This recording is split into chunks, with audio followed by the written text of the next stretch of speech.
right, ladies and gentlemen, the return of Bree Felling.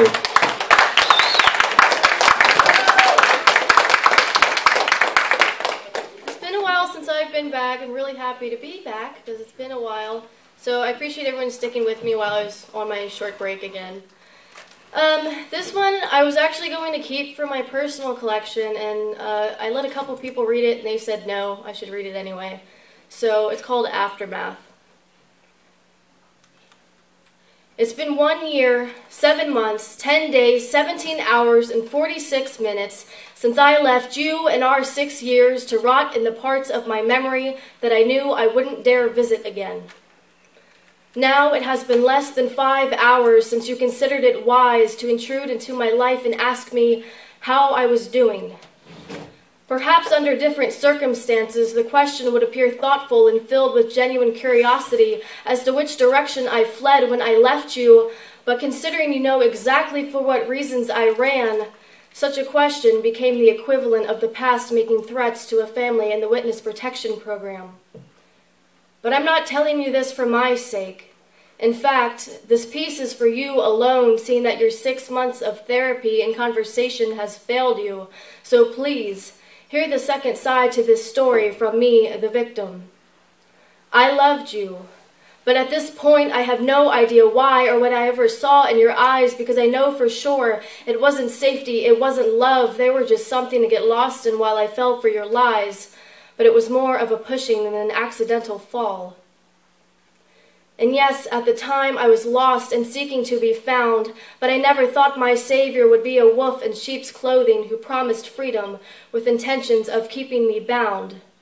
You used my mental state as clay to mold me into the type of doll you wanted, and your words to wash my brain of the thoughts and things you knew would stand against you. I know you kept me weak and worn because it's just what you were into. I needed guidance and you needed serving, and you know I'd be just the one to do it if you told me I was making you happy, if you told me my bruised knees were making you smile just so I would stay on them and not question the reasons why you didn't want me to rise.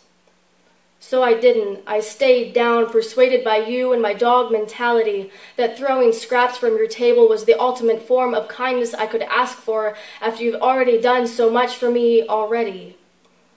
I wasn't able to recognize that it wasn't love that blinded me as you pulled off my wings, just as you did with the butterflies you captured as a child.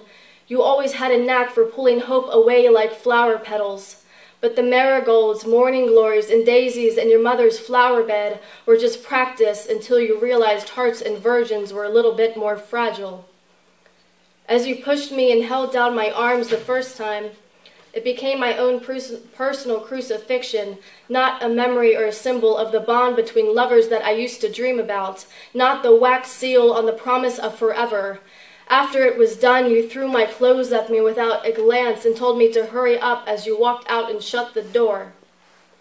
When I said no that night and every time after, I wonder what it was you heard. I wonder what the voice said that convinced you to push me to the floor and pretend I never might open my mouth at all. Eventually, in times like that, it's no longer worth the effort to say no. Years later, when I asked if you knew what you did was considered the R word, you only said, "You never meant it to be that way." Then please explain to me how it was supposed to be, because I had it planned since I learned how to kiss, but I saw no candles, silk sheets, or wedding bands, and there was nothing to reminisce. You didn't look into my eyes, yet alone at my face. You did nothing but blame primal instinct as to why you pulled an angel down from grace. I asked what you thought after you did what you did all those years.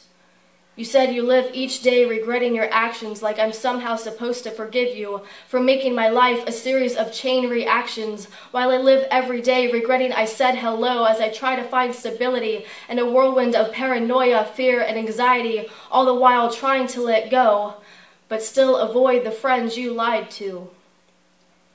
After what you did, you told them that I cheated and was trying to spread rumors to cover myself so they wouldn't believe my story. They cast me out of the circle as the scarlet woman, as the harlot who had one too many indulgences, when in fact I never agreed to one, but they took up for you their god on a pedestal. I watched them look at me with scorn in their eyes as they hugged you and cradled pity because you were hurt so badly from the one you loved the most. I watched as they all believed you. But you wouldn't know what it feels like to live in a town where everyone who knew our names and trusted you were as clean as Christ looks at me with expectations of a confession for something I had never done. The judgment in their eyes tell me they're expecting to be presented with a certificate proving that my worst nightmare came true, as if my experiences needed to be validated. You tell me you are sorry, and I wonder what that even means. You look at me with eyes expectant of an equivalent of a congratulations for bearing your soul to me, but I see no thank you for bearing my body to you. I wonder if you even remember where my birthmarks are, or if you knew I had any. You say you made a mistake and they are your regrets, thus your burden to carry. But there is weight on my shoulders and my heart feels like a stone. I carry around the body that you tried to own, but it will never be mine again, not after you've branded it in all the wrong places. You can't tell me you regret something I know you enjoyed. You can't convince me it won't happen to your next girl, because I am not fooled enough to think that your hands are out of practice at grabbing bodies who run away from you. I am not hopeful enough to dream that your apology will finally let my eyelids stop fluttering like moths every time I try to close them, because I am scared to see your face again. You must have forgotten that you have done this for years. You told me I'd be okay someday, because you knew I'd always been strong. But it's not strength I feel when someone tries to hold me and I crumple to the floor like a wadded paper ball, screaming for them to get away. How can I explain to you the danger of a hug or what it feels like to attack someone out of fear because I think their face is yours, while you still sit there and think of PTSD as still letters? You don't even know what it means to break at the seams. How do you even look in my eyes the way I have seen when they realize they don't know what to do with me? The doctors keep prescribing pills like they're going to actually fix me while you've already moved on, and I sit here grabbing poems from the bottom of wherever I push these memories from, like I'm reaching for diamonds in pools of acid. I'm sure you never would have thought that sometimes the aftermath is worse than the deed done.